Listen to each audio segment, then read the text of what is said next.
I need intro music. Let me find something. Something that won't get flagged. Nuke.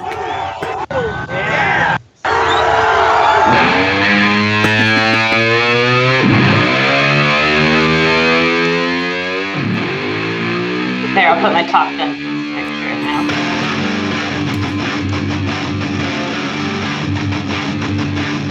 Welcome, gamers of all kinds.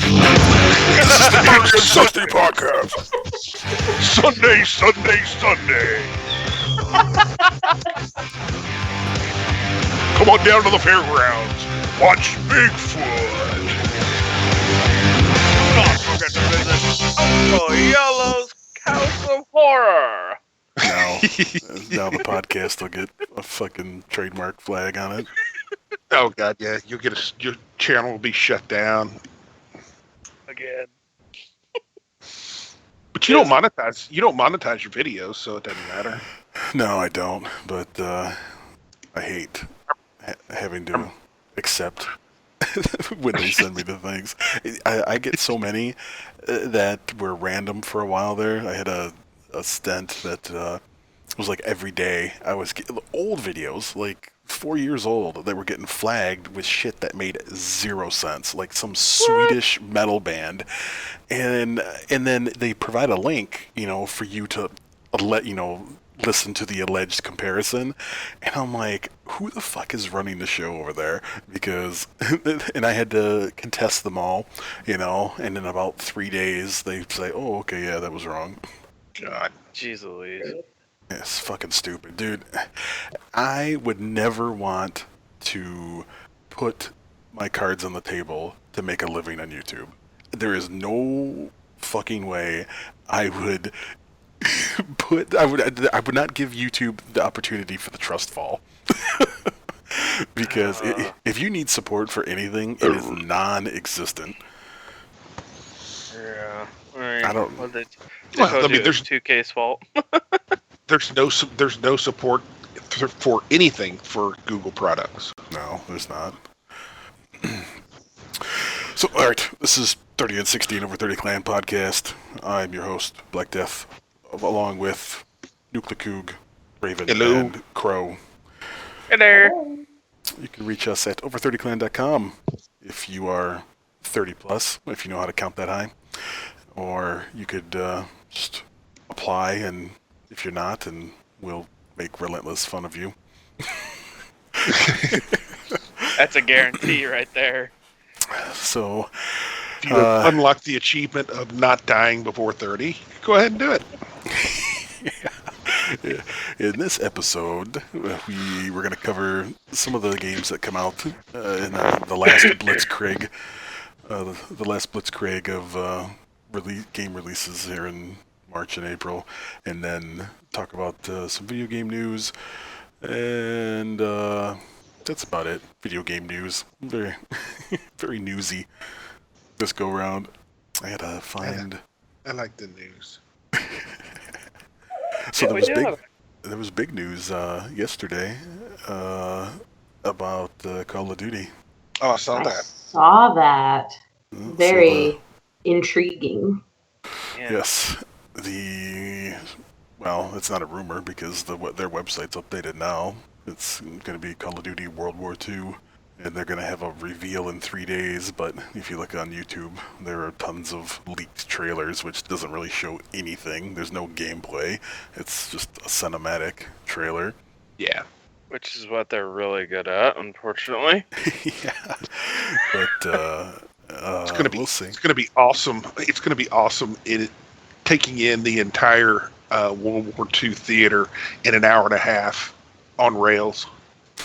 It's a nice campaign, guys. I definitely think that it'll gain more traction than the last game. However, I don't think it will live up to their heyday of Black Ops 1 and Black Ops 2, because unless they do something in regards to a community event like Clan Wars again, and no more weekend full Clan Wars. Bring it back to the days of Modern Warfare 3. 3-4 hours and done. Pick an objective, see how many times you can do it, and then call yourself a winner. That Yeah. 3-day grind was bullshit. Nobody liked that. Didn't Sledgehammer's doing this? Didn't them and Infinity Ward do Modern Warfare 3? Ooh, I can't remember off the top of my head. Yeah, MW3 was Sledgehammer. So who knows? I don't know. I really enjoyed Modern Warfare 3, even with all of its BS. Or, yeah, Sledgehammer with assistance from Raven Software, whatever that means. So, let's take a poll.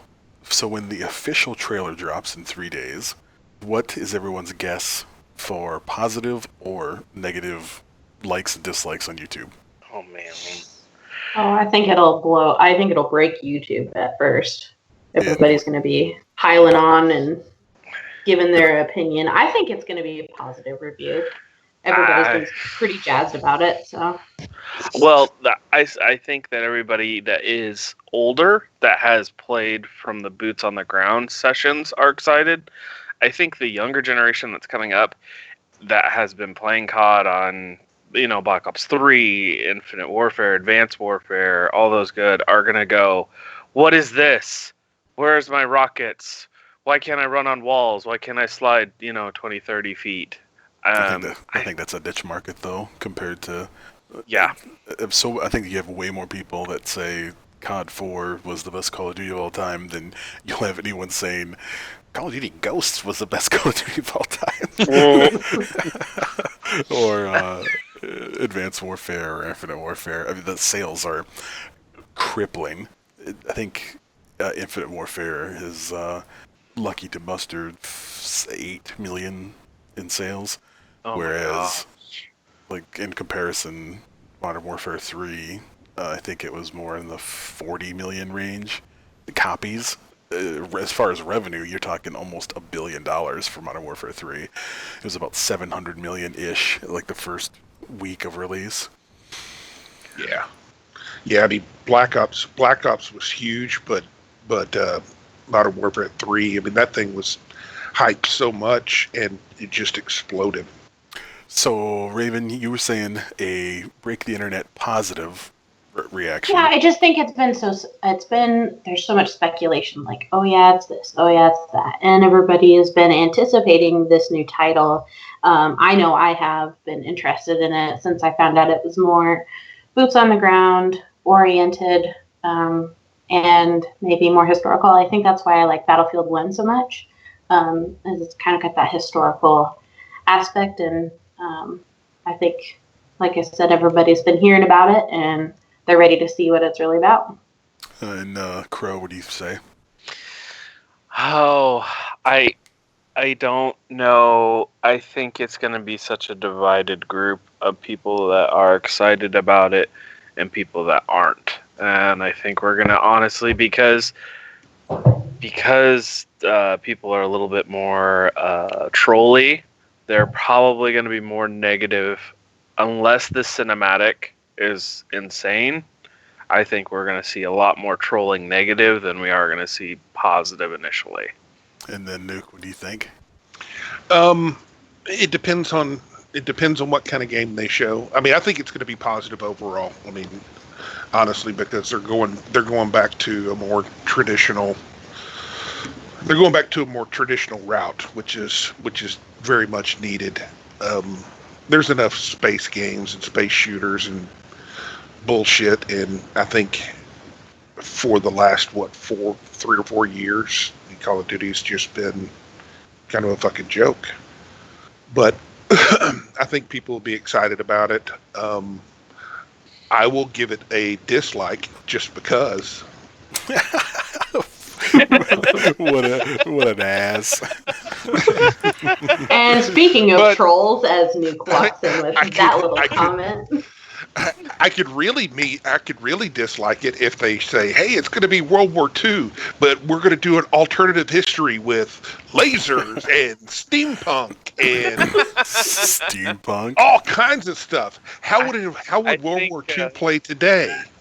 Oh my god. I think Noble on this side put it really well in the Discord chat. He said something about if it's got a Rocketeer as DLC. He goes, "I'm totally out," and I was like, I could see that. Yep, they'll probably attempt it.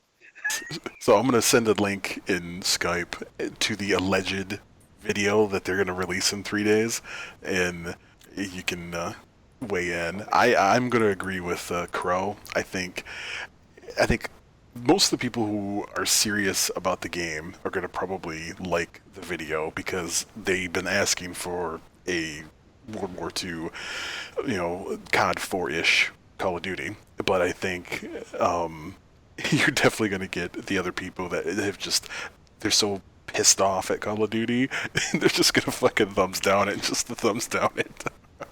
Well, I tell you what, the internet will be definitely entertaining if you like drama, because the flame wars between Battlefield and Call of Duty fanboys is going to reach epic proportions. Oh yeah, the trailer doesn't really show anything, but if you wanted to... I'm watching it right now. Did they get the guy with like the worst? I know. I think they were going for that like old school radio sound, but it just sounds like has some sort of wrong with It sounds like it's some sort of disorder. I thought that they were trying to find someone to sound like Winston Churchill. That's what I honestly thought. In a bad Winston Churchill. That was really atrocious. Now, are these confirmed from the trailer? We won't know until 3 days from now. Okay. Okay. I don't really. I'm impressed somewhat. The graphics are great. So. Well, that's a cinematic trailer, though. Yeah. Most overplayed thing about all. I hope it's as good as we're anticipating. Honestly. Is that one scene right there in the beginning when it has them dropping the platoon boat and the machine guns start firing right on them and it's instant death. That is so overplayed in movies and everything. And I understand that it's historically accurate, but my goodness, let's show a different shot. Let's show. Oof. But did they not?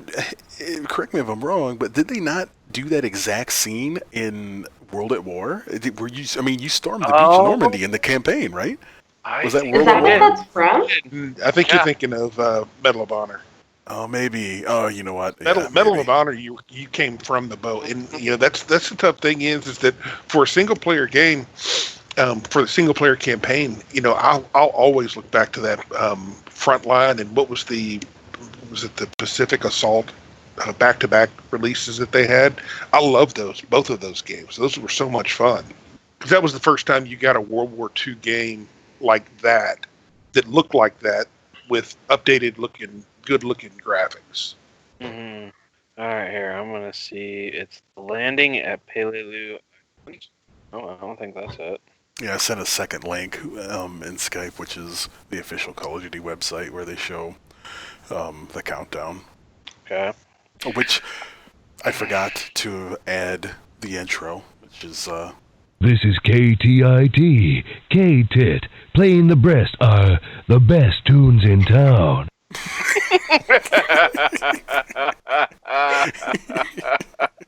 Classy. Oh gosh, so classy. I love it. 3 days, 14 hours. Okay. But I'm definitely interested to see what they come up with, because I think there are so many different angles you can take for a World War game. The thing that I look at whenever I saw that trailer, if that is the real trailer, is that okay? Well, they're showing a lot of planes. Oh, they're showing a lot of boats. Oh, they show tanks. What does this mean? Are they going to really try to reinvent their game? Exactly what I thought. I'm like, they're showing all this shit that's not going to be in the game. Yeah, and that was what was fun about Battlefield 1 playing the storyline there. You actually got to experience the tankers, you know, the tank battles. You got to experience the aeronautic warfare. It made it so much more different than everything else that you couldn't help but go, oh, there was a lot more than just ground troops. It's like, hold on, you mean the war didn't play out fighting 6v6 in a Okay. All I know about history is totally ruined Yep. now. Thank you. You're welcome. You're welcome. That's my goal. Ruin your history. And No, it would. I would love it if they just said, "Hey, we're going to just go guns blazing. We're going to make it. Everything is going to be Ground War plus. It's going to be 24 and 48 man game modes, and we're going to have everything in it. That would be cool. Amazing. I don't know if they'd do it, but that would be cool. We'll see. I think they will definitely see It'd have better to- sales. What's that, Nuke? I said they'd have to definitely scale it down to get their MLG fix. Yeah. Yeah, we'll see how much they cater to esports. Oh, that's 100% their focus. So the next big thing in news is, I guess, Xbox is finishing up an alpha for Xbox Game Pass, which would be similar to, it's just PlayStation Plus, right? Is what they call it on PSN?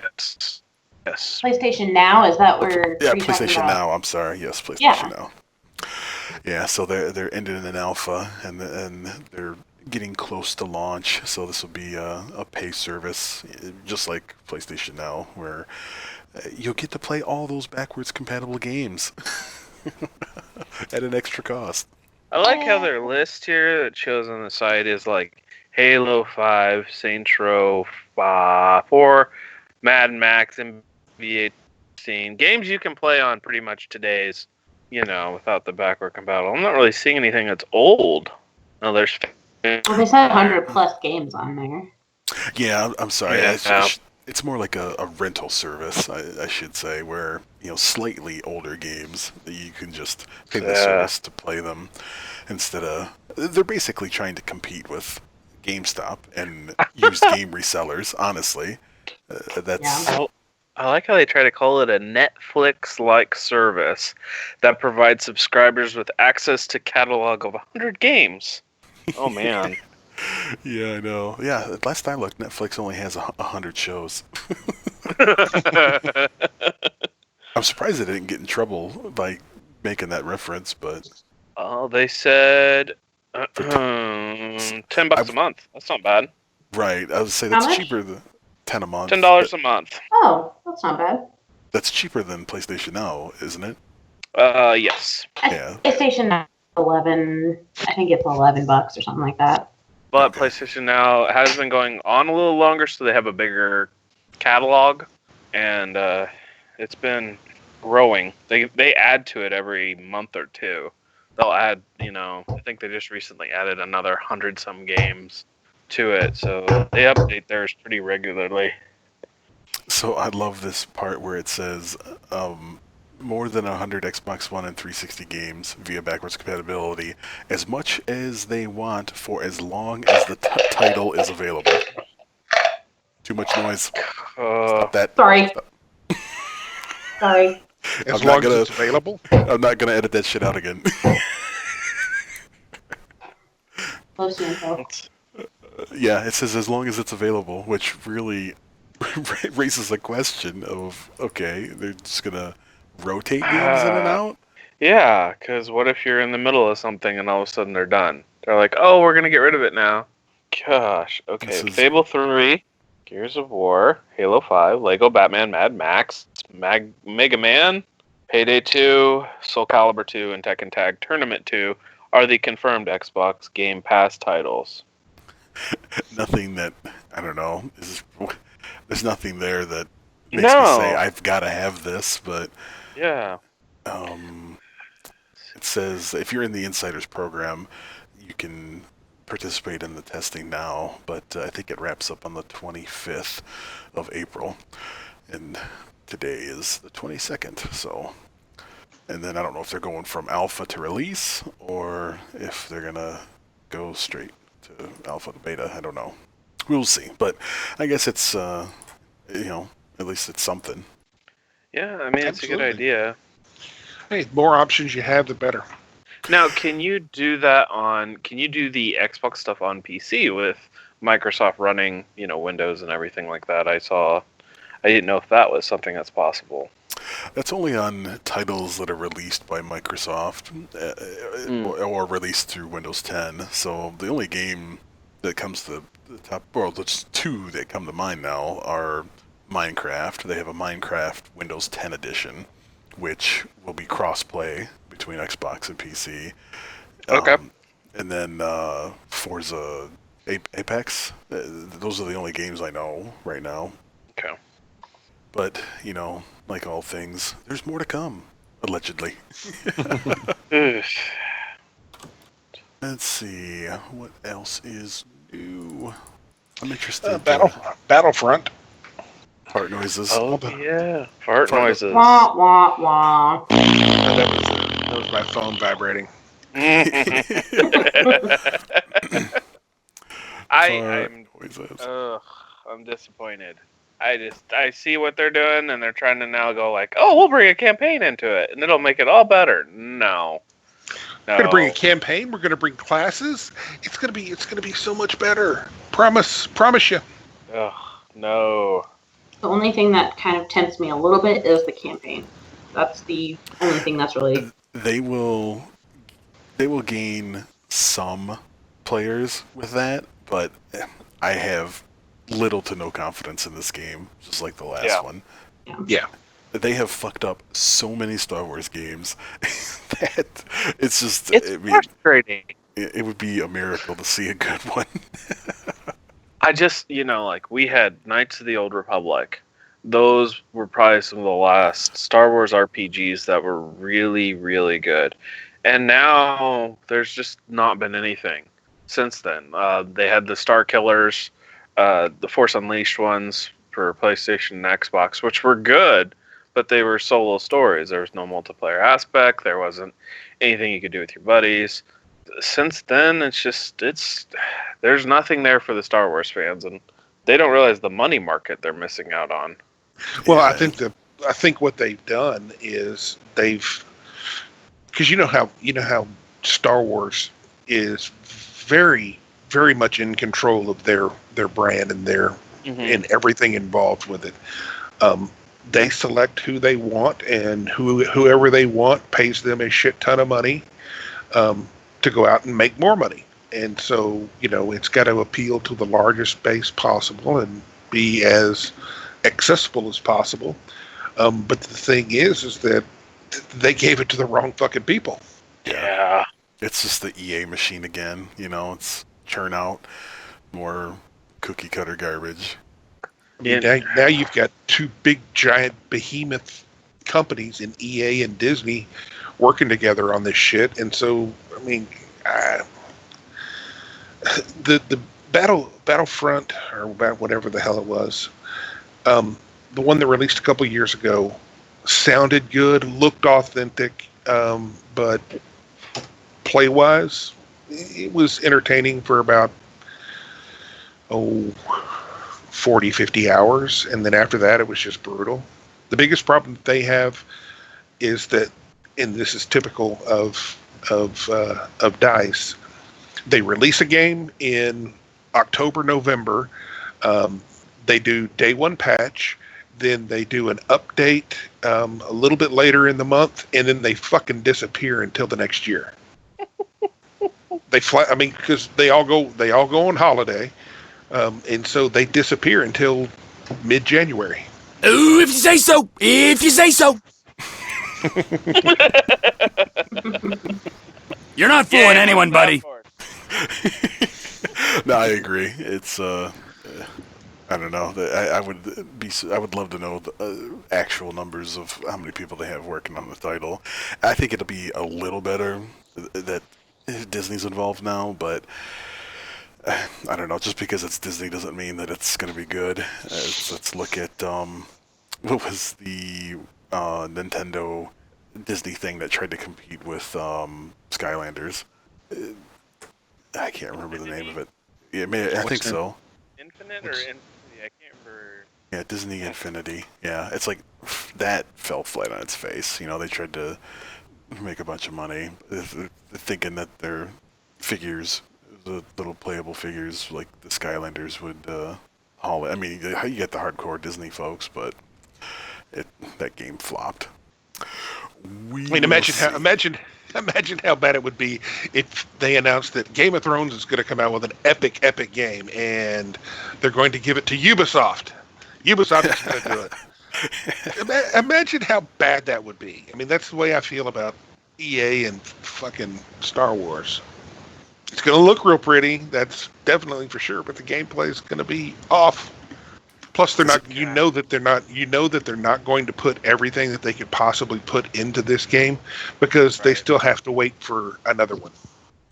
Yeah. Is there a release date or? Yeah, I think November or something. Okay. Their typical release window. God. Well, they did a Game of Thrones RPG, and I cannot remember who they gave it to, and it flopped so hard. I mean, it was there, and then the next thing you know, completely gone and in the sales bins. Like none other. I think it was the previous one. It was Previous generation. made by Cyanide, which should tell you something. Yeah. They poison themselves. Yeah. In 2011, it's got a Steam rating of 7 out of 10. Surprisingly, that's probably just the most hardcore fans. It's on sale for $14.99 right now. Still not worth it. Yeah. Give it to like CD Projekt Red, who did The Witchers, and let them make a Star Wars game. You will see an amazing game, because I mean they transformed the Witcher series in 3 completely and made it even better than the previous 2.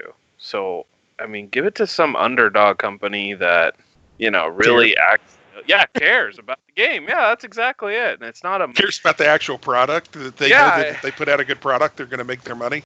Yeah, and when CD Projekt Red put out Witcher 3, they gave free DLC for it was 15 free DLC right off the bat, and you get a free one every week. It could be missions where you could get gear. It could be just armors, weapons. Could be just kind of some of the generic change your look stuffs. But they gave it to everyone as a free packaged part of saying thank you for buying the game. Here's what we're going to do for you. That's what more companies need to go back to. Remembering who's buying and who's providing them the job instead of, let's crank out a bunch of crap and then pile it on. Let's look at some of Cyanide Studios' resume builders. There is Pro Cycling Manager, Pro Rugby Manager, Horse Racing Manager 2, Dogs of War. Pro Cycling Manager? What is that, like having a fantasy cycling league? I guess. Dogs of War Online, which I've never heard of. Dungeon Party, Blood Bowl. These are all games I've never heard of. Sounds like something Yellow would be into. The only noticeable title on here is the Game of Thrones game. I've heard of the Blood Bowl. I've seen that on PlayStation Store a few times, but I didn't realize that was them. We'll wait and see. So, the other news I guess we'll report on is this week's deals. If I had somebody from the Xbox side, I could tell you what the Xbox Gold deals are, but I could tell you what the PlayStation deals are this week, and a lot of them are EA Sports titles. So you can get FIFA 17 for $24, NHL 17 for $20, Madden 17 for $20, UFC 2 for $16, and Rory McIlroy. McIlroy, PGA Tour for $750. They spelled it weird, and they crunched it together. So yeah, it's got an I in there. It looks like 2 L's, and I'm like, what? McIlroy? Snow motor racing, tethered, gunjack, alien shooter, a bunch of fucking no-name games. I have. Also, if you dig into PlayStation a little bit, you got to go into the games, go into the sales. Sniper Elite 4 is on sale right now. It was new release just like a month or so ago, It's on sale for $38 from what I saw, and it's a flash sale. I don't know how long it's going to last. I can't find a date yet. Usually flash sales are 3 days, I think. So, if you guys are interested, it's a fun game. I played the third one. If you like stealth and you kind of like playing the long game for the sniping, this is a really fun game. But it is on sale for $38.99 right now until the 24th at 10 a.m. Which Sniper Elite is it? Number 4, the brand new one for this year. Oh, okay. Nuke and I have played some of the older ones, and they are pretty fun. There's always the obligatory, testicle shot. Oh, yeah. In slow motion with those cutscenes. Those are badass. Yes. Says it has an expansive campaign for 1 to 2 players, dedicated co-op for 2 to 4 players, and competitive multiplayer for up to 12.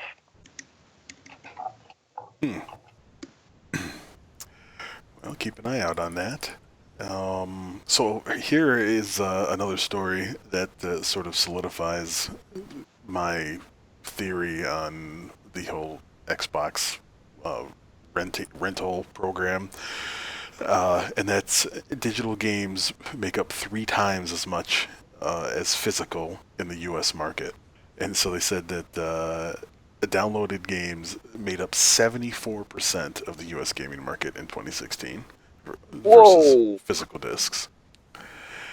Well, actually, I could see that because I bought more digital this year than I have before, and that's just because of the sales. Sometimes the sales are too good to pass up on digital versus physical.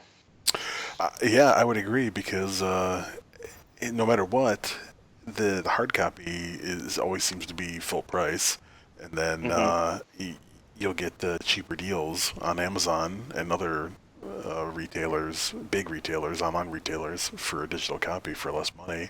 So people are just going where the dollar's at.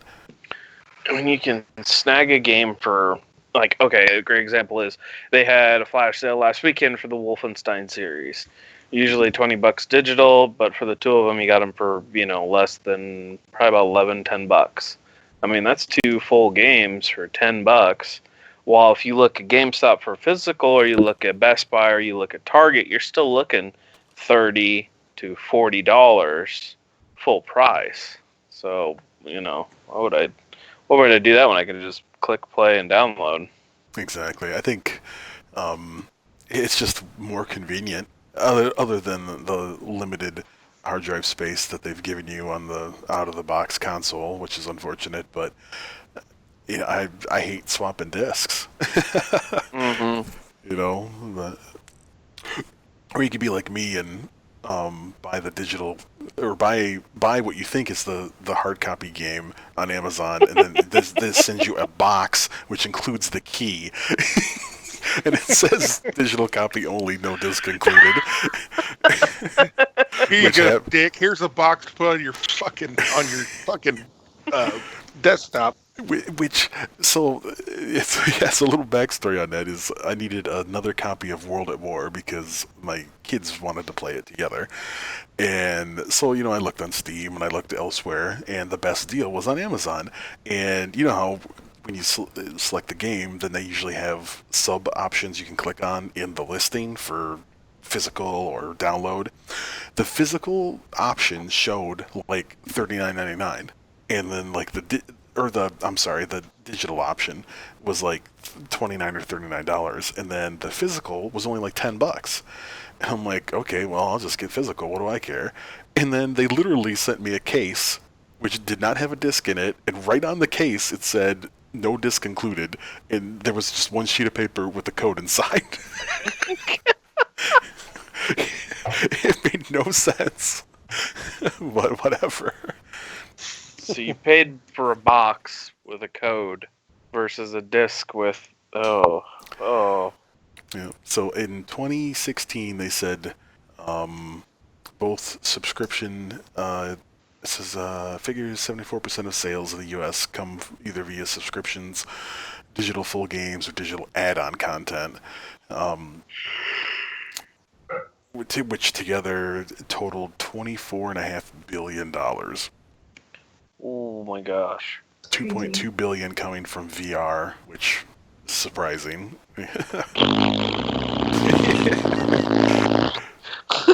Fart noises. God, no. I just can't do the VR. That creeps me out. That creeps me out. You're joking.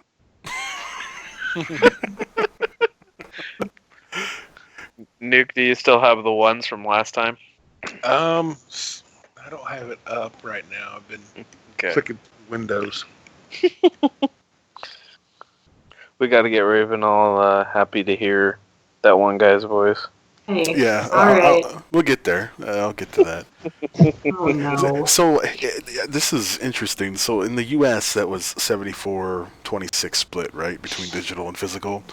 But, But in the U.K., it was like 50-50. And I wonder what the reason for that is. Oh, gee, we need a UK expert to give us an idea. Let's see here. Well, what I wonder, I mean, yeah, I know everything's moved over to that, but you mentioned that all the sales figures were everything combined, whether it be DLC or add-ons and shit like that too, right? Yeah, they included digital add-on content, even mobile apps and social network games. Well, obviously, because you can't buy a social network game on a physical copy, so it was kind of stupid to say that. A DLC physical. Yeah, you could, but mobile, I mean, it literally says, more precisely, NPD figures say 74% of sales in the U.S. came via subscriptions, digital full games, digital add-on content, mobile apps, and social network games. Wow. That really didn't tell us anything. While 26% came from traditional boxed titles. So, Right. so it's not really an apples-to-apples comparison because they're clumping DLC and garbage along with full games against boxed titles. You only get with a boxed title, you get the full title, and that's typically it. Almost everything else, I don't know. You have to do physically. Yeah. I mean, if they want to compare apples to apples, just compare games sold. Let's Just see, straight it up says the here. core games sold, because I mean, not only do you have DLC, and the add-on content is basically like people buying all those different loot crates and shit like that, and everything. Right? Yeah, that's not apples to apples at all. It's not a fair comparison. I do. And love I'm willing to bet that those sales are almost equal to the amount of sales they get from the games themselves. Oh yeah, I agree. It's probably like 50% the game and then 50% added digital garbage that they try to sell you. Mm-hmm. I love this quote from EA's chief financial officer. He said that he believes I'm rich, bitch. Yeah, buying physical games from brick and mortar stores might soon be a thing of the past. No, that'll never happen because there are people out there that love to buy used games. And I don't think people will give up going to a brick and mortar to buy a used physical copy of anything versus like the rental thing that Xbox and PlayStation are doing. It goes on to say, like everything else, the consumer is ultimately going to default to convenience. If it's a choice of getting in the car and driving to the store and the weather's bad outside, if you want to download it, I think you'll see more people do that. It depends on price, really. Convenience and price. I mean, just like 2K17, for example, when we were getting on that hype train, I told everybody go to Target and buy it because for some reason it was only $39.99 at Target. The physical copy. Why would I buy a digital copy for $59.99 when I can save $20 to take a trip to the store? I don't know. Even though the store is 20 miles away from me, to save $20, I still went and bought it that way. Yeah. It doesn't make sense. We'll see. It'd be a good poll for the forum to see. I'm going to guess more people would lean toward digital just because of the convenience. Yeah. I mean, Nuke, you would know this. How many PC players even play anything off of a disc, technically? How many PC players have actually used their disk drive other than to install Windows? Yeah, it's almost non-existent. Everything is digital. I wouldn't have it any other way. really. Because with Steam, for example, so I have an account, my kids have an account, and we all have our own PC. So I have the family sharing enabled, and so we all share each other's libraries. So at any time, if they want to play something that's not even installed on their PC, as long as the computer that has it, that's sharing it, is on, they can play it that way. And you wouldn't be able to do that with physical media. So that's one huge advantage over digital. Oh yeah, I mean, I would take digital, even back whenever they were coming out with the PS4 and the Xbox One. I would always buy digital. It was just stupid to say initially that you can only buy it digital. Yeah. We're not going to give you a choice. I think there'll always be a market for physical games. Just, there are tons of people that like to collect games. It's just like records and CDs and everything. So you'll always have that. But I think the majority will definitely move to digital, just for the convenience. But what I hope doesn't happen is if the majority, or the mass majority, goes to digital, and they get rid of physical, let's say, theoretically, then they could just price gouge it for whatever they want. When there's no competition between one or the other, they save money releasing it digitally because they don't have to stamp discs, they don't have to stamp art, they don't have to, press boxes. But most of the time the game's not cheaper. Yeah, and then how many jobs does that put out? For people, you think about that. How much does it affect those that make the cases, those that do the artwork, those that, have their hand in actually creating the physical copy? Are we gonna see a decline in jobs there then, since digital's starting to take over, or what's gonna change there? That means 4 14-year-olds will be unemployed in China.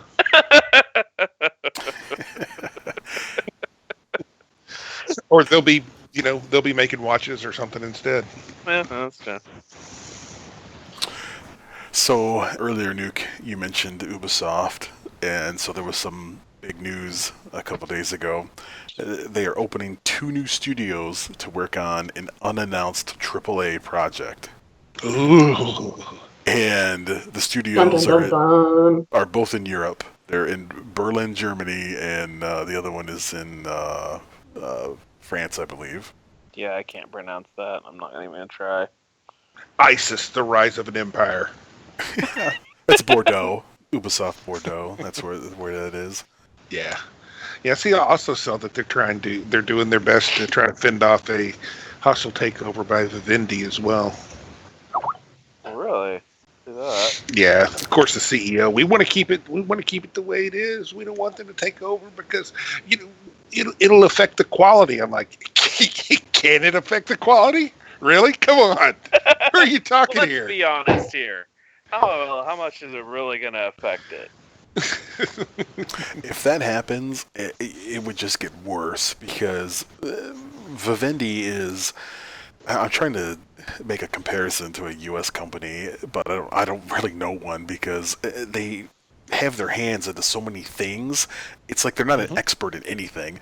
They have television, they got film, they got video games, they got telecommunications, they sell tickets and video hosting services. It's like what? This weird tech company. So I think they definitely have the money. I mean, they're worth $7 billion to buy Ubisoft, but if they do, I think you're going to get even worse quality than you get now. It's just insane. Let's see here. I don't know. It doesn't affect me one way or the other. I mean, they're still going to put out the same stuff. They're still going to. I mean, it's going to be the exact same. They make the exact same games. They just reskin them. You know what's funny is I love how they get a quote from the CEO of Ubisoft, Yves Guillemot. He's like, I would not continue in the position if Vivendi owned Ubisoft. It's duh, because I don't think that a company that buys other companies keeps CEOs around. Yeah. Let's see. Well, here. they can make him the president of that division. God. It says Vivendi, once the owner of Blizzard, later Activision Blizzard, searching for a new games publisher property, has started investing in both Ubisoft and Gameloft. The brothers in charge of Ubisoft and Gameloft view this as the investments as a hostile takeover attempt and are raising capital from within the family and Canadian investors. So much commentary. To Good job, maintain Canada. control. To maintain control of the companies.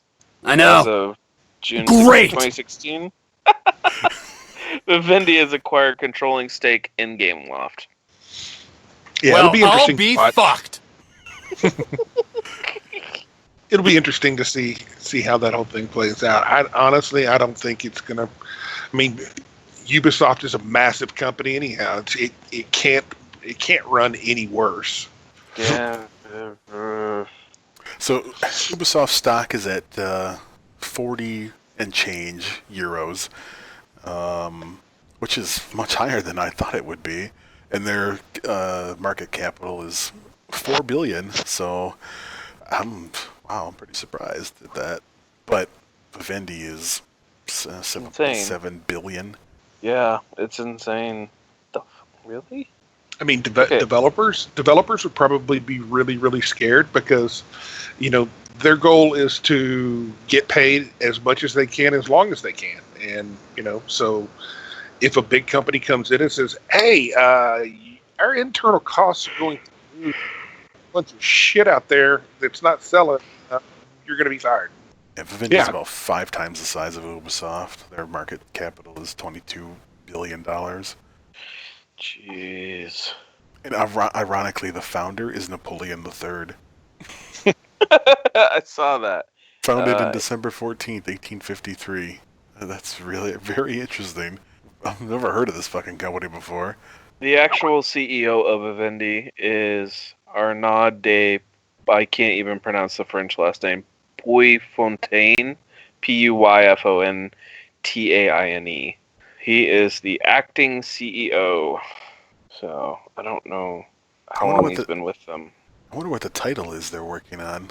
I wonder if it's just another stupid Assassin's Creed game. No, because that's already been leaked. That there's stuff coming with that.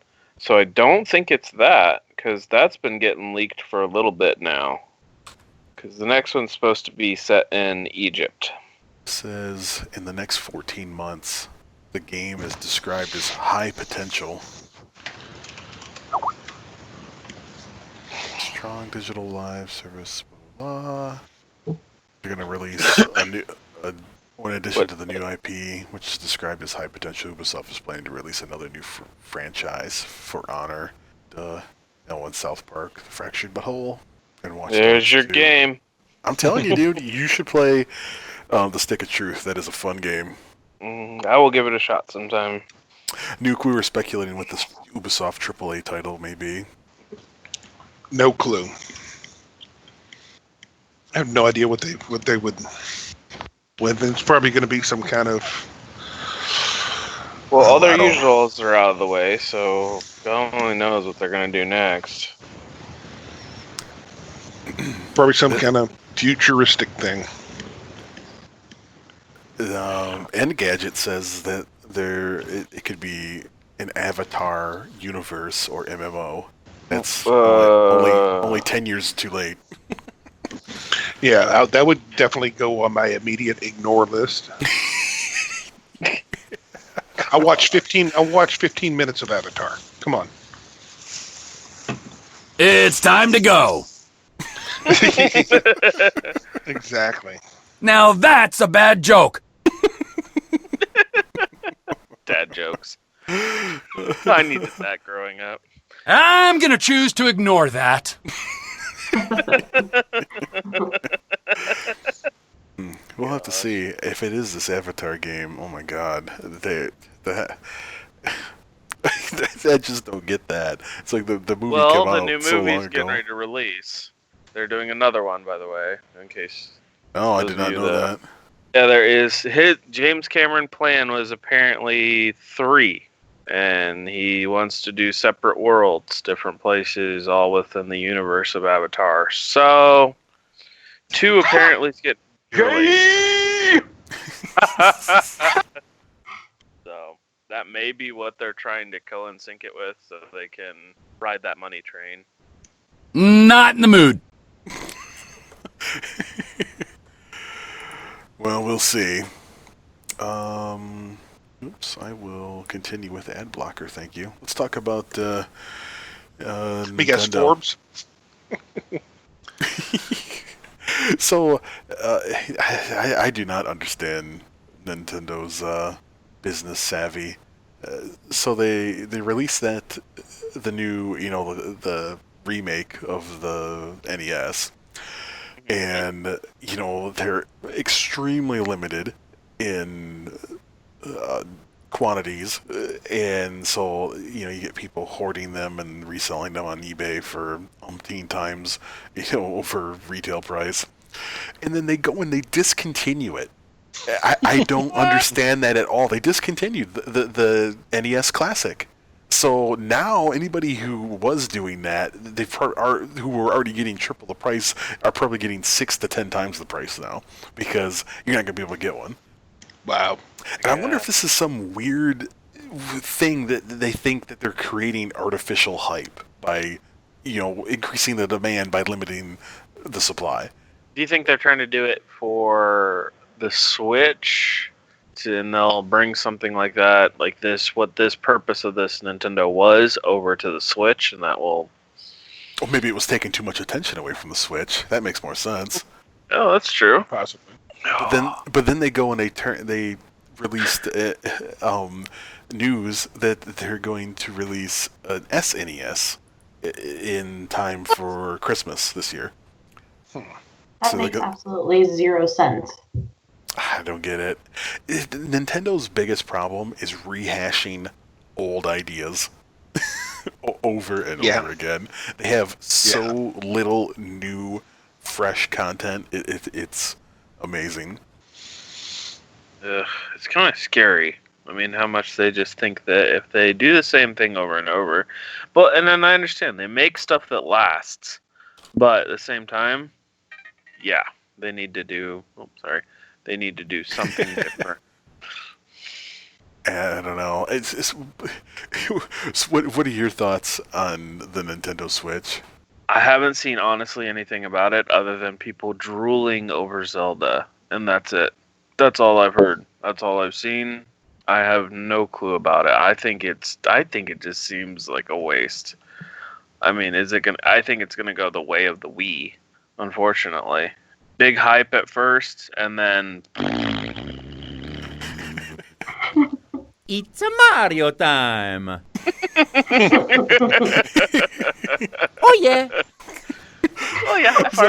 So, I actually think the Wii is one of the better consoles that Nintendo released, and that's primarily because you got hacked early on, and then you can download all the games you wanted and just run them off an external hard drive, which made the console popular. But the Wii U was meh, and then I think the Nintendo Switch is even worse. I just don't know what they're thinking. Nintendo needs to focus more on... They're like stuck on couch multiplayer, which I think is a dying thing. I mean, I don't think it's out of the realm to say that families are getting smaller, so people don't have, all the brothers and sisters they did, in like we did in the 80s and 70s. But I think online play is really where it's at, online multiplayer, and Nintendo really suffers in that realm. Yeah. Yeah. Well, I will say I do have a DS. I got a 3DS a couple weeks ago, and that's by far my favorite Nintendo product that I've ever experienced. So it's a handheld. They've done some really cool things with the DSs. Like, my kids have the 2 DSs, and I was really blown away that you could play multiplayer when only one of you has the game. so one DS can host the game and share it to the other DS over Wi-Fi. And so, I mean, that's a good thing. That's an incredible feature. But to be able to play a game in my house and pick it up to go somewhere and play it, I don't know. I just don't see that as very useful to me or my kids. I mean, unless you're gaming while you're taking a poo. Beyond that, I mean, I can't think of anything. Yeah. There's more shit time play Nintendo than ever. I don't It's think. a Mario time. Make my heart go bada bing, bada boom, bada ba. Never heard that one before. So yeah, I don't know. I think that the Switch is gonna flop. I don't see it. There's hardcore Nintendo nerds out there, like you said, that are Zelda crazy, and they sort of strong arm people into getting the new console because they only release the super popular next titles on that platform. So the next Zelda and the next Mario Kart, and I'm sure the next Super Mario Brothers, whatever it is. And those are games that people enjoy playing, but there's just no other way to play it other than, like you said, them saying, hey, it's our way or the highway. So we will see. So, and other big news was that they released more hype on Scorpio mostly on Scorpio, to try to outdo. What is the new PlayStation? It's not the PlayStation Pro. The Pro headset? Is it the Plus? Oh, the Pro head-to-head? Is that what they're calling? I think it's just The PS4 Pro. PS4 Pro, I think is what it is. What's the one that they... With the 4K? I don't know. What's the one that just came out to act as the step between? God, I'm terrible at this. I forget what all the names of this shit are. I thought that was a Are you talking about the PS4 Pro? Like the newer version of the console, or? Yeah, that's the one that's out now, right? Yeah, the PS4 Pro. Yeah. Yeah, so what's the next one that's supposed to be competing with Scorpio? I haven't heard. I don't know what's going to be competing. I think the Scorpio was dropped to battle against the Pro because I don't know if they're gonna do. Yeah, the Pro's the last one before they do a PS5 or whatever they're gonna call it. Mm-hmm. Yeah, I thought there was a name for that though. I don't know. Talk about being prepared, right? Brains not working. That's their 4K-ish version. So they released more information in Digital Underground, Digital Underground, right? Nuke? Digital Foundry. Jesus Christ. She released the Humpty Dance?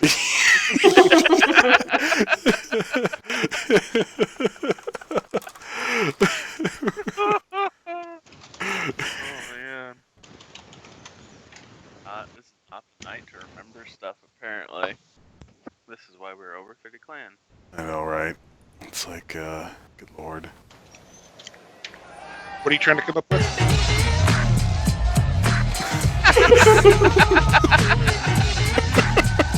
Yes, Digital Underground.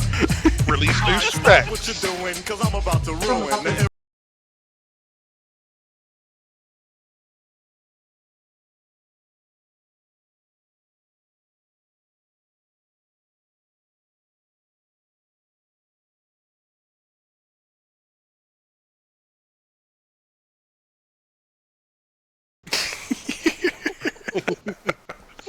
Oh my god. Boogie will get a kick out of that one. And in the 60 time, my Humpty Nose will tickle your rear. I know if you go back and listen to the lyrics, man, they were pretty raunchy, and nobody really caught on. I used to love them, man. That came out when I was in high school. That was awesome.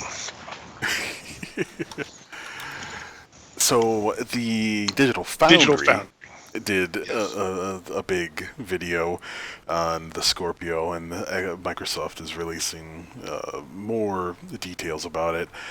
I'm thinking to build hype. Obviously, I think that's because they beat PlayStation. I mean, there were rumors, but now they have official press releases out on it, and so I think it's to build hype. And if what I'm reading is right, then it sounds like a total powerhouse, unlike any other console that's ever been released. But I can't believe that they could keep this thing under like a $500 or $600 price tag with the performance that it's supposed to be able to put out. Eat shit, Wolf. What was that all about? So You dumb bitch. Oh my. So yeah, they're really pushing the 4K TV or 4K gaming thing, and I don't know. I definitely think we'll get there in terms of gaming, but it just seems like this crazy race all of a sudden. It's like, oh my god, 4K TVs are affordable, so obviously we must be doing 4K gaming now. Well, it's the same as when we made the transition from DVDs to Blu-ray. You didn't see a lot initially, but then all of a sudden, DVDs, Right, remember PlayStation 3, how much more expensive it was than the Xbox 360? It was like double the price, and their whole thing was like, oh, Blu-ray. It's like, no, I'm not paying $700 for a console. So I wonder if Microsoft's gonna. I just have I don't know. We'll see, but I think that I honestly think this thing's gonna come out at like $699 minimum. But other people, when I commented on the video on YouTube, other people were like, "Oh, no way, it's gonna be under $500 for sure." I'm like, well, I hope so, but we'll see. Wasn't the original Xbox One $500? Yes, I think so. Was it really $499? Yeah, because it was almost a $150 or $200 difference between the PlayStation 4 and the. No, it was $299. The original Xbox was $299 when it came out. Oh, One? No, the Xbox One. Xbox One. I'm sorry. Yes, $499 on the Xbox One. Yeah. Mm-hmm. I thought you said. No, I think that they can do it for a competitive or a more competitive price, but I think it's still going to be expensive as far as consoles go. I mean, I don't know, but it's niche to begin with because it's 4K. You got to have a 4K TV first and foremost. Yeah, but they're getting cheap. They're getting cheap now, though. Cheaper, yeah, definitely.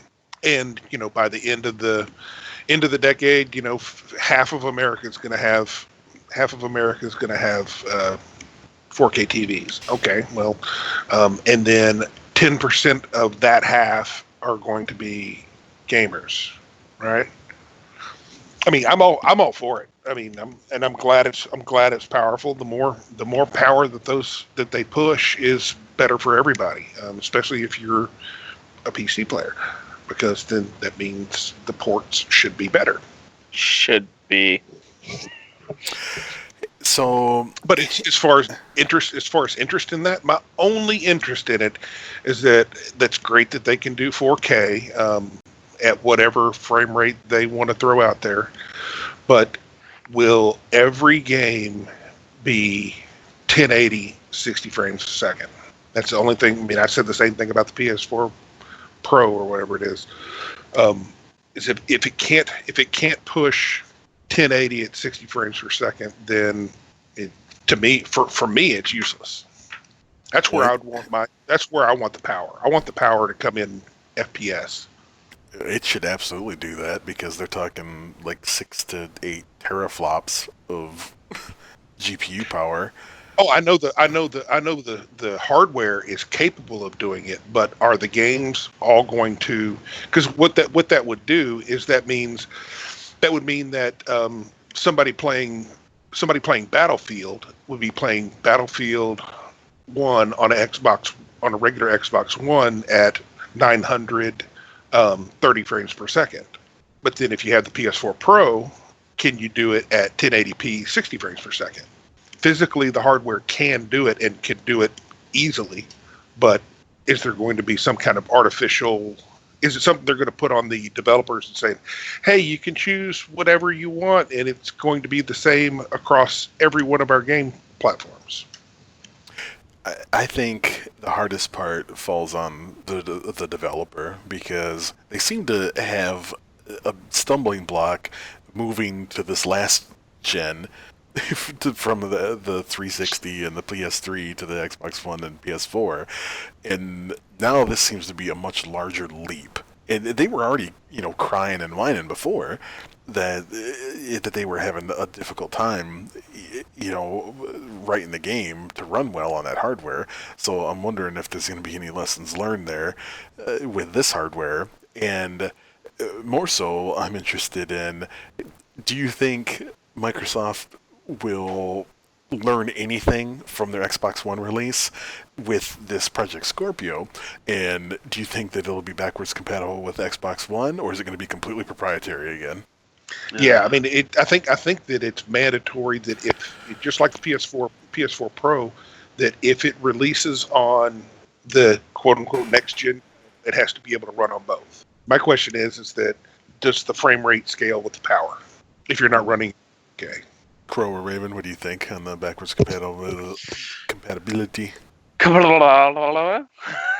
I've been drinking tonight. Really. I think backwards compatibility is something that people are coming to expect with these new gens. I mean, they're progressing pretty quick, at least in my opinion. So I think if they're smart and want to get new customers, they'll make it backwards compatible. But that's just me thinking out loud. I hope they learn their lesson. I want to have the hope that they've learned their lesson, but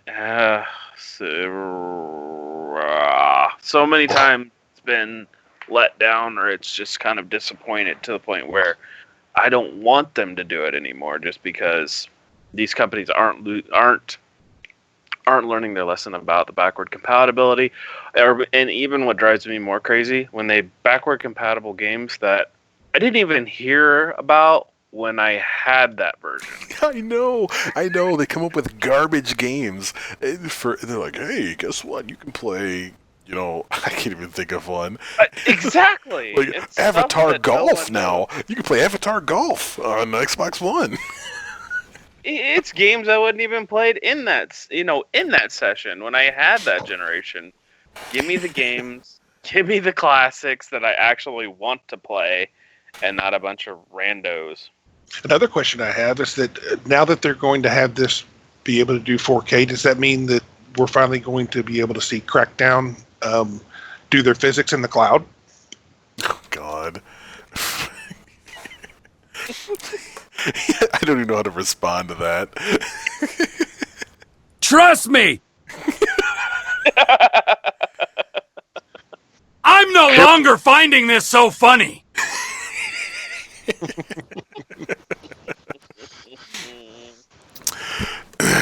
We'll see. I hope to God that they learn their lesson with. If I tell you what, if they didn't from the Xbox One release, and they just think, we'll just make it all proprietary and people are just gonna have to fucking deal with it. Oh boy, I don't know. Yeah, let me know how that works out for you.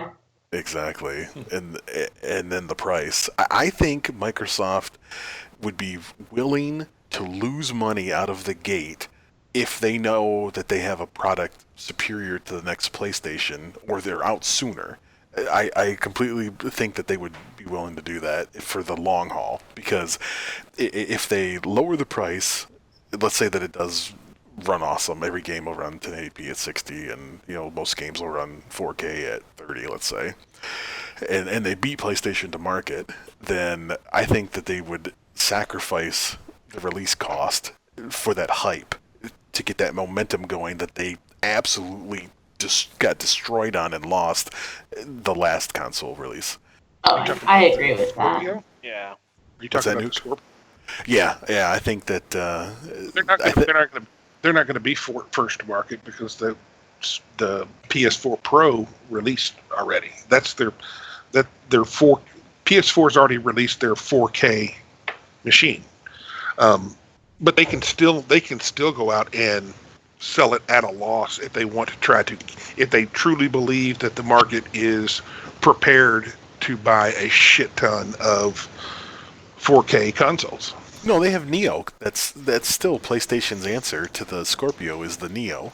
But how long can they ride that train? The PS Pro was just a stopgap. So the next gen will be Scorpio versus Neo, basically, and that's going to be the 4K. Neo. 4K. 4K. Neo was the behind the scenes name of the PS4 Pro. So they're essentially the same thing. So it's like a Matrix battle. Neo versus Scorpio.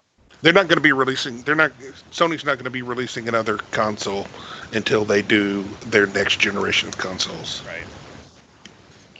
I could have sworn that it was going to be another one, but I must be wrong. I thought that Neo was the next one, beyond Pro. No. Oh, well then how can you say that Microsoft will be first to market then? I said that they won't be. PlayStation already is. Oh, but I don't know. I still consider the Pro 4K box. I don't know. I don't know anybody that's bought one. It does 4K. Haters. Upscales. They have some kind of rendering deal that can hit 4K that looks 4K enough, and that's how they can do it with. That's how they can do what they do with lower specs. And Microsoft's selling point on the Scorpio is native 4K. Hey, that's cool. Okay, but give me 1080 60 frames per second, please. Or worse, I can find real cheap 1440. You do 1440 at 60 frames per second. If you could do 4K at 30, you could do 1440. Well, we'll see when more details come out. But that's a lot of horsepower. I mean, it's impressive. I want to see other games besides racing games, because I think we saw with both consoles that they both were showing off all their awesome racing games, that they were at 60 frames per second and unbelievable graphics and whatnot. And then of course when it releases, everything's at 900p 30. Yeah, I know. Well, let's talk about what we've been playing that has come out since the last podcast. Oh man, get my list here. Who wants to go first? I'll go first. I have been playing Horizon Zero Dawn, Andromeda, and those are the newest titles that I've been playing.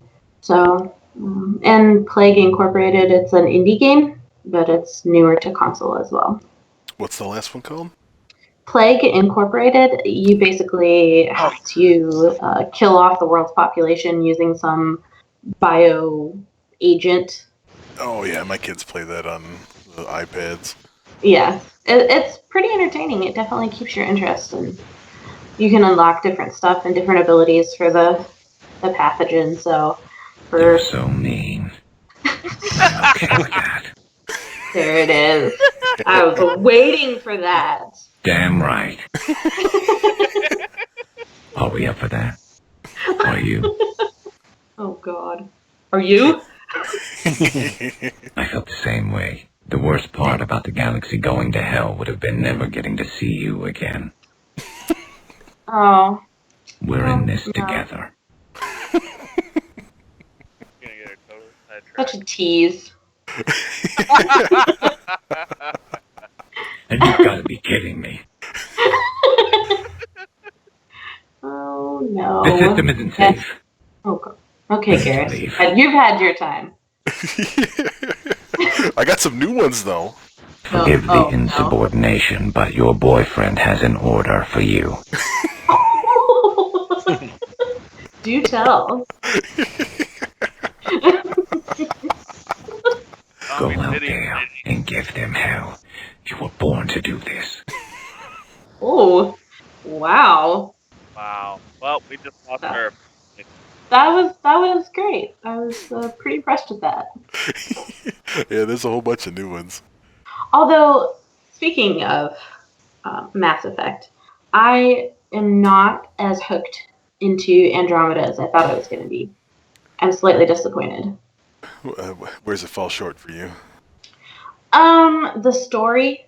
I mean, it's a No good spoilers. story. No spoilers. No, I won't say anything about it. It's a good story, but I mean, I played all of the previous Mass Effects, and I just don't know if there's anywhere to go with this one. Once you finish the storyline, I don't know how they're going to carry it forward, if they plan on doing such a thing. But they've been really successful in the past with the Mass Effect franchise, so I don't see them not trying to make another trilogy out of the Andromeda title. But yeah, and it may be that I just need to play more, get more into the story, because I have been trying to split my time between Zero Dawn and Andromeda as well. But Zero Dawn definitely did not let me down. Extremely pleased with it. Graphics are amazing. Storyline is great. It's got a really smooth interface. Definitely been playing it more than Andromeda, but I will do multiple playthroughs of this one. I was early on in the first of a few hours of Andromeda. I was really disappointed with some of the voice acting. And I've come to find out that the one guy that drives me crazy the most is the dude who plays Dinesh in Silicon Valley, who he plays like the Solarian dude who's the head of what is the, not the Citadel, but what are they calling it? And the Nexus. The Nexus. He's the head of the Nexus. That dude, he plays a good character in Silicon Valley, but he's just a terrible voice actor in my opinion for a video game. And I guess I've seen him do works in other games now, and I wish they would just stop using that guy. I think he's horrible. But after I got past that, the game was definitely more interesting and the voice acting got better, but I don't know if it's just because I'm getting older, but it doesn't, like you said, it doesn't hold the same I must play this value as I had with the first three Mass Effects. But I enjoy it, but I wouldn't call it, I don't know if I can call it a must play. It's good, but it's not phenomenal. Yeah, also the facial graphics were a total killer for me. It just became comical after a while, which I think detracted from the experience in the beginning, because at first I thought it was something with my character, like I didn't save right or something, and then I tried another one and I'm like, well, I guess it's just how they look. They're just special, I guess, in this galaxy. We have some special people out here. Oh my god. Yeah, it definitely was a rough launch, but I don't know. I would definitely say it's a game worth buying on sale. Mm-hmm. So let's see, Nuke. What have you been playing that you can talk about? Nuke's part of some underground super secret shit right now. That he's got some NDAs on, some NDAs that he can't talk about. Yeah, it's not a. It won't be very newsworthy when it does lift. But the only new game I've played is what is it? Ghost Recon. Yeah, how you liking that? I enjoy it. I enjoy it for what it is. I mean, it's fun. It's not overly in depth. It's pretty repetitive, but then so is pretty much every Ubisoft game. Like I said earlier, I mean they take a formula and they just reskin it and repurpose it, and you know what you're going to get whenever you get into one of those type of games. But it's cool. Mechanics of it. It looks really pretty. The flying and driving are absolute shit. The driving's okay. The flying is fucking horrible. But I would agree that it's an Ubisoft game. You know, there's a lot of rinse and repeat. It's a fun game, but there's because the world is so big that it's a lot of rinse and repeat. But I'll give them props on the graphics on PC are amazing, and it's very easy to play together co-op. I'll give them that. It's really easy. Yeah. You know, you and I have played a couple times, and it's seamless. I mean, you could be playing, and I just log in and I see you playing, and bam, now I'm playing with you. And even the thing I find it really cool is that whenever you're playing solo, you get 3 AI controlled squad mates. You know, they just kind of run along with you and they do what you command them to do, and you know that it's functional that way. And so whenever you're playing co-op and say the people that you're playing with, if they crash, then all of a sudden, as soon as their character disappears, all of a sudden your little squad mates pop up. yep, yeah, that's pretty seamless in that regard. Someone leaves the game and you're by yourself. Like I was flying and BD had crashed, and all of a sudden I've got my little AI guys in the helicopter with me.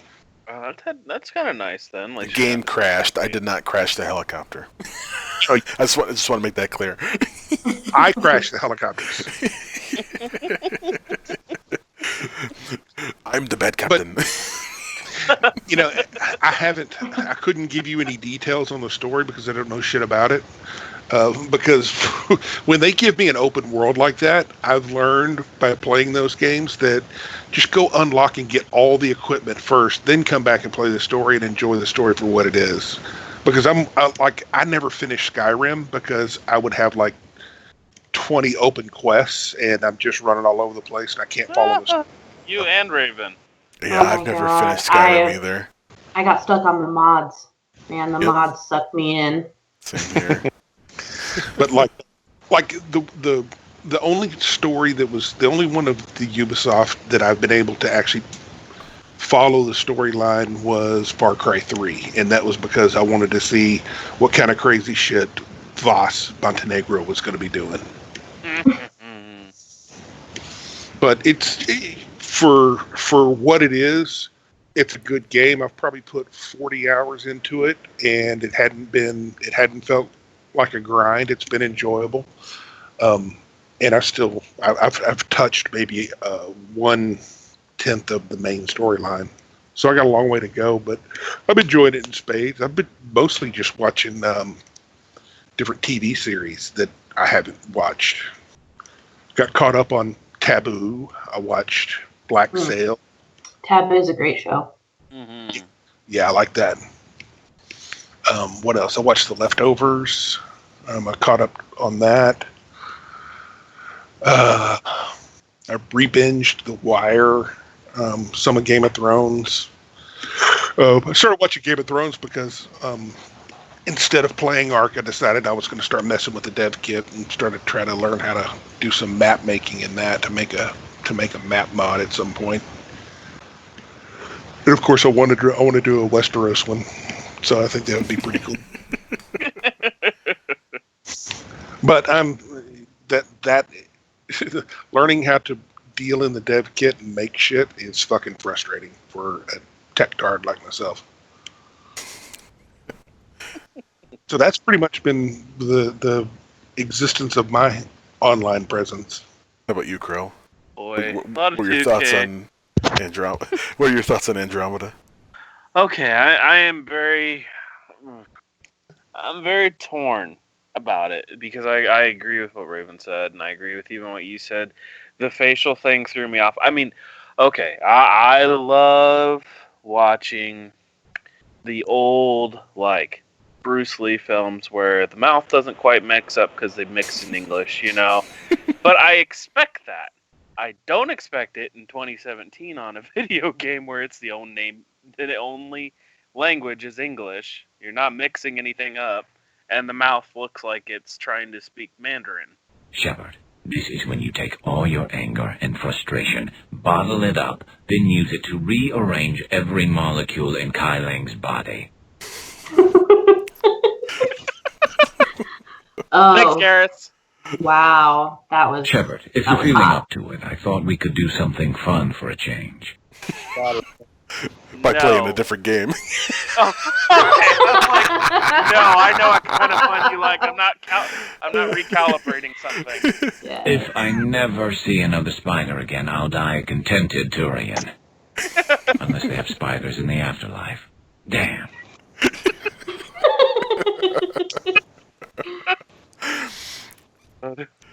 So what else bugged you in Andromeda? I have to agree. What'd you think of the Ori- voice acting? Oh man. Oh my god. It's like they made the main character either the most cheerful like early 20-year-old. He's like a Andromeda millennial. Hey guys, here to find a new world. Let's go. Positive net vibes. Yeah.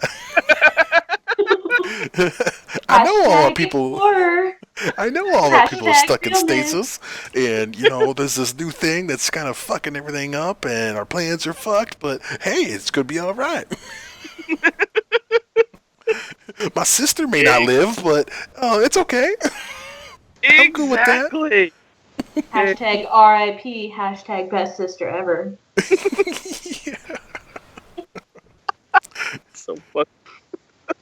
I had to be careful about who I mentioned, who makes it and doesn't, because Sanders, who couldn't even get 5 minutes into the game to realize the big plot twist.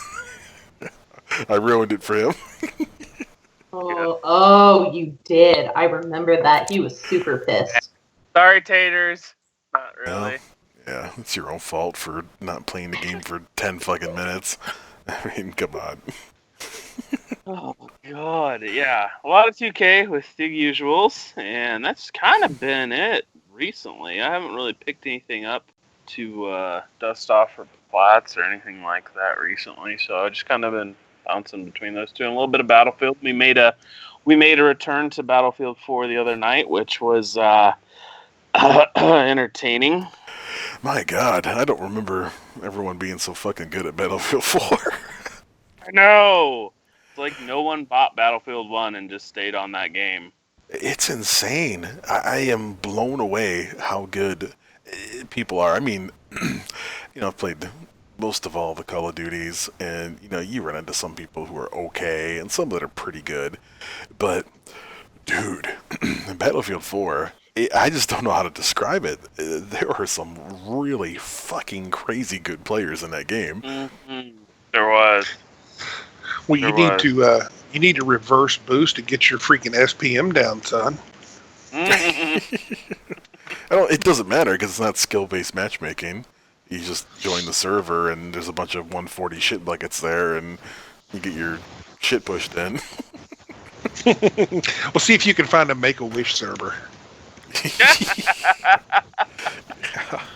So Toombs bought the game to play with us recently, and this is a dude who's never played Battlefield 4, and he comes into that, and it was one night. It was one night, and he's like, "Yeah, I'm just gonna stick to 2K." Poor guy. And Raven kept trying to give him the pep talk. You just gotta play through it. It's okay. And like his second game was Locker. Oh my god, he was so mad. I was like, okay, come on, team. I died. I know. And I was having a rough time too, but Locker's that one crazy map that I do really well at. Mods wasn't doing it for you that day. I went 30-8 in that one game. Oh, I was thinking about the very first one when we came in because all I heard you was up with the worm. Yeah, it was. That's because I kept trying to use the freaking LMG. I was trying to use the M60 and get the sights unlocked for it. And oh god, that gun is so difficult to use. See, I have a. Whenever you said it was a new Battlefield player coming in playing on Operation Locker, I'm automatically transported to that freaking when I first got BF3 and joined you guys, and it seemed like we were on Operation Metro for 5,000 tickets, and I think I go like 5-80. Oh yeah, that was rough. The only way I could ever get into that game is just playing with you guys who were experienced, and I'm just running around laying down mines and shooting fire and forget launchers. Here, I got a mine. Here, I could put a mine down. Oh, I'm dead. And we went back. We went back and played Battlefield 1 last night, and I'm like, oh my god, this game is like training wheels compared to Battlefield 4. Oh, like, I it is know. so easy. It's so easy. And that. a huge gap in player skill between the two games. Yeah, because like we were playing before we hopped in. We were with Cronus Ultimate and a couple Leatherneck and a couple other guys. Sights was in there. Sights are hot, and my goodness, I mean, and Taters was with us, and it was wrecking shop. Like there was no problem. I could hit everything fine. I could destroy everything fine. I was where the crap did this go? Battlefield this? Or We shut the server down, Nuke. I mean, we crushed them so hard, the other team just disappeared, and then you couldn't get a game started because there wasn't enough players.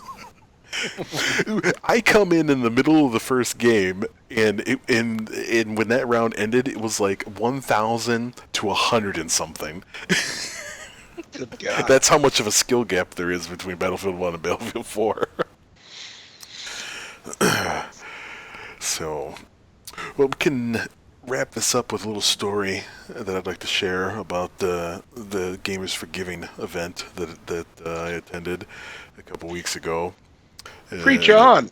Yeah, that was giving by gamers and such.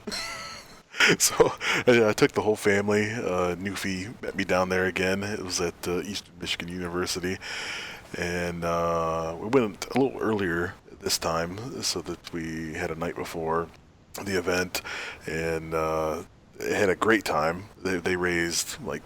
Last year they had a struggle to raise the goal was $100,000, and they raised $140,000. And what they do is they take that money to build what they call a go-kart, and it's a medical equipment tray or device. I don't know what to call it exactly. A cart, like a cart, medical cart that has gaming consoles on it, and they donate them to children's hospitals. And this year their goal was $200,000, and they absolutely smashed that. They raised $340-some thousand, and they had some much larger sponsors this year. General Motors sponsored some stuff, and then they had a local Detroit professional E-League team down there this year, the Detroit Renegades, and 5 Hour Energy sponsored them, which I didn't know was a Michigan company, but I guess it is. Shame on me. And so it was really cool. I brought my whole family, my youngest and my wife this time, and everybody was like stopping to watch my 7-year-old play. You know, he's this little 7-year-old kid. He's got the headset on, and he's playing like Cluster Truck and Roblox and all these other games, and everybody's like coming by and taking pictures of him. And I'm blown away that I haven't seen pictures yet of him on their blog, but they don't have all the pictures up yet. But I mean, tons of people were stopping by to give him attention. And it was funny because after the event, he's like, yeah, I was kind of famous. Everybody was taking pictures of me. Oh my gosh, that's adorable. How cool for him though. What a cool experience. It was. I was a little reluctant. It's not a rough crowd by any means, but they're definitely some of the youngest kids there. But they hold their own in terms of gaming, and it was just really cool that even though there's a lot of older gamers there, but even the young ones, they just like magnetized to him, and they just thought it was so cool to see him there, you know, the whole family gaming, and just to see this 7-year-old playing stuff. I'm thinking, oh, we should get him on a live stream next year. And then my oldest son and I played in an Overwatch tournament this year, and this is a game that I've never played before until he mentioned that he wanted to play in the tournament. And so, me having a much stronger competitive nature than him, I'm like, well, we're going to practice, we're going to do this, we're going to do that. And we literally probably had 3 practices before we got there. and only one of them was with Newfie, who joined us at Gamers for Giving. And when we play public games, I seem to do fairly well, but it was an eye-opening experience there. There was some real tryhards, and we were the only team that didn't get swept in the first round. This was a double elimination tournament, and best of 3 rounds, and everybody went. The teams that lost all went 0-2 except for us. We were the only ones that won our first game and then lost 2. And then we were in a loser bracket, and one of our random teammates bailed out because we didn't win, and so he just quit. And I had to pick up a random guy last minute. And so we're playing, and I told these other dudes who were really cool, by the way. I told them, I says, hey, my 10-year-old's playing. So we're just in it to have a good time. We're not trying to be world champions here. And they were totally cool with that. And we played good, but the other team just played better. And at the end, I'm talking to these dudes outside, and I was telling them what characters my son was playing, and they're like, oh, we thought that your son was the other character, which what Newfie was playing. And then they're like, don't tell your buddy that we thought he played like a 10-year-old. They're like, your son tore it up because he was playing support. He was playing a healer. And so he was really PTFOing, And so we had a good time. We didn't make it far, but we had a really good time. And probably the most interesting part of the whole trip was... was getting Newfie drunk, because last time it was hardcore. We did a lot of gaming. We only ate out once, really, and I don't think he even had a single drink last year. And this year, I'm like, all right, let's retire early, and then we can hang out at the bar in the hotel. And at first he's like, oh, I don't know. And I'm like, well, dude, you can go or not. I mean, we're both staying there. And I'm like, you could go or not. No matter what, I'm going. I need a nightcap to wind down from this night. And he's like, okay. And it was funny because from I don't really feel like going turned into, yeah, I'll take 2 at a time. and so... Not to sound like an alcoholic, but after years of experience, I can pound a few and still have my wits about me. And we got there at like 11, and they closed down at 2.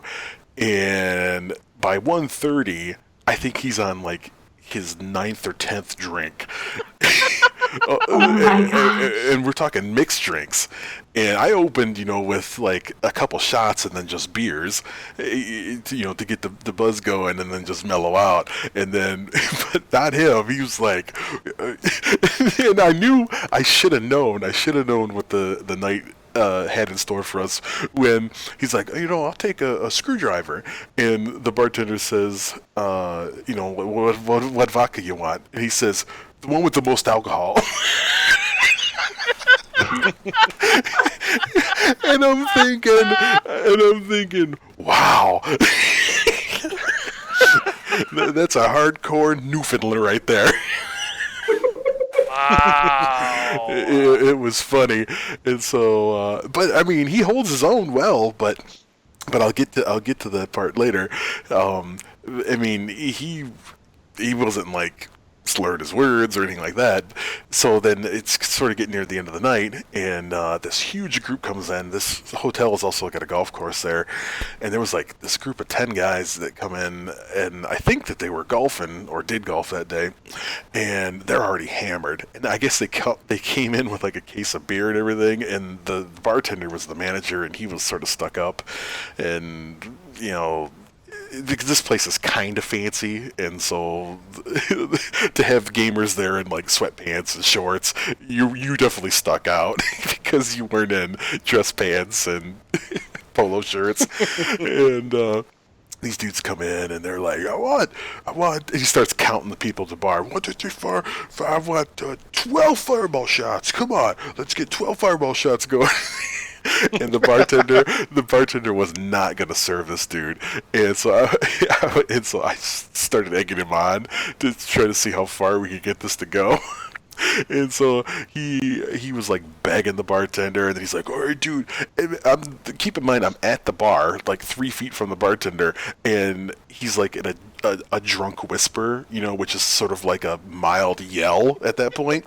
And he's like, What are you talking about? Yeah, he's like, "Hey, dude, you ordered 12 fireball shots," and I'm like looking at the bartender while he's telling me this. I'm like, I think he's gonna catch on.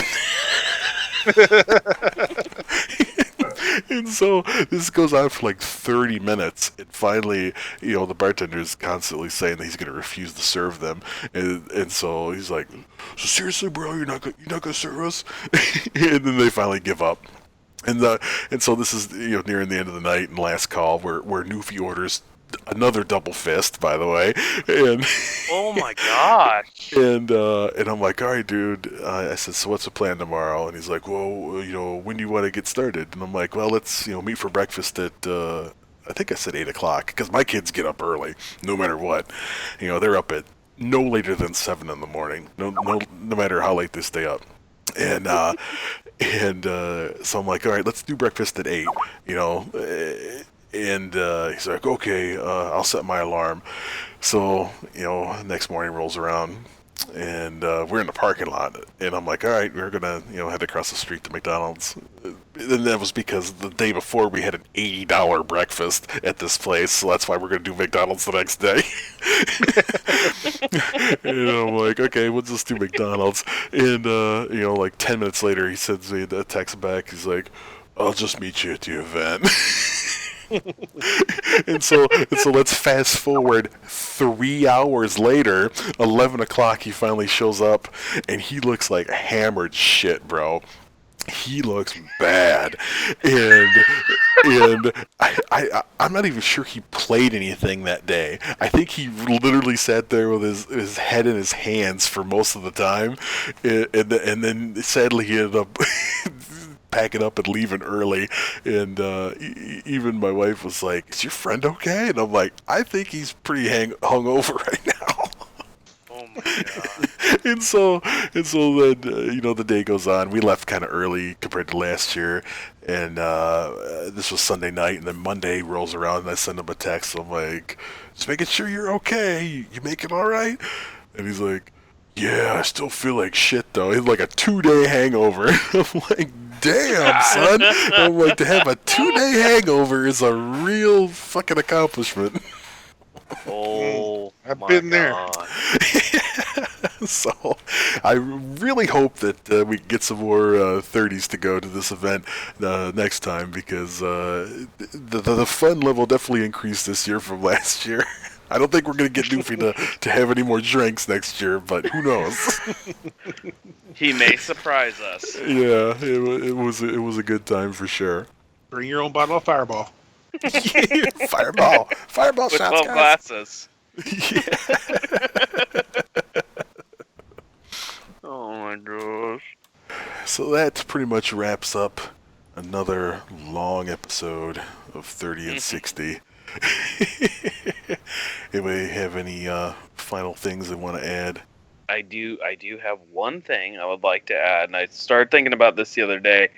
I noticed before we used to do a member of the month type deal, and I'd like to bring that back. I'm going to try to get the heads of all the areas, PlayStation, Xbox, and PC together, and I'm going to just start randomly picking through the clan members who's active and whatnot, and I'm going to send out some questionnaire stuff, because I want to try to do some get to know yous. I mean, some guys have been here for a really long time. They're OGs. Some of the newer guys may not know them. Some of the new guys may not know everybody, and I know they just did their applications and stuff. But I like to take time to just, once a month at least, the guys that have the YouTube channels and stuff, grab a video from them, grab a quick, sign-off thing for them to say, "Hey, this is who I am. Look me up. This is what I play. Here's my playing style. show something off, just to kind of bring a little bit more continued, awareness of who people are. Because I know that so many of these guys that come in are like, who the crap is that? And even for me, that's been here for a year now, I'm like, okay, who the heck are you? If I see somebody that hasn't been around for a while, I'm like, I don't know you. If you're not within the last year, I don't really know you, or if I've not interacted with you. I thought it'd be kind of a chance to be able to break the ice a little bit more. And guys, I will be putting up a survey on the website tomorrow. Please let me know if this is something you're interested in. I will put it in Discord in the announcements. Vote if you'd like to see this come back. If not, we will crush it and call it good. If there's enough votes for the yes, then I will go ahead and chase that down. So It's funny because Absolutely. I don't remember a member of the month. I don't remember Well, that. I was looking on our YouTube thing, and apparently there's like several videos that say like member of the month, and I was like, what in the world? Yeah, So- it was your get to know you series. Yeah. Oh, fuck. Okay. Well, I thought, why not? There's enough guys now that use YouTube for, a lot of the games and stuff. It'd be pretty easy to pull the videos for them. Ooh, if you say so. If you say so.